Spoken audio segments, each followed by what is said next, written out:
Hello નમસ્કાર વિદ્યાર્થી મિત્રો, દરેકનું હાર્દિક સ્વાગત છે. એક મિત્રો સરસ મજા ન્યૂઝ લઈને આવ્યો છું. છેલ્લે સુધી જોતા રહેશો તો ઘણો બધો ફાયદો થઈ જશે અને ઘણું બધું જાણવા પણ મળશે ધોરણ તમારા 10 અને 12ના રિઝલ્ટ વિશે.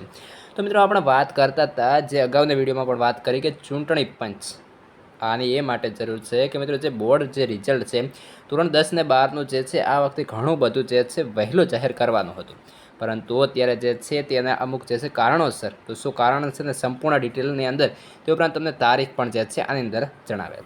તો મિત્રો બોર્ડ રિઝલ્ટ ચૂંટણી પંચે પરીક્ષા સમિતિ બેઠક યોજવા મંજૂરી આપી દીધી છે.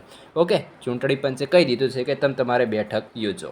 તે ઉપરાંત કહેલું છે કે ધોરણ 10 ને 12ની બોર્ડ પરીક્ષામાં ગેરરીતિ કરતા પકડાયેલા વિદ્યાર્થીઓની સુનાવણી લઈને મળતી પરીક્ષા સમિતિની બેઠક બોલાવવા માટે ગુજરાત શિક્ષણ બોર્ડ ચૂંટણી પંચ પાસે મંજૂરી માંગી હતી કે ભાઈ આ મેમ જે છે એ બેઠક બોલાવીએ કે નહીં. તો ચૂંટણી પંચે કહી દીધું છે કે આ તમે બેઠક બોલાવી શકો છો.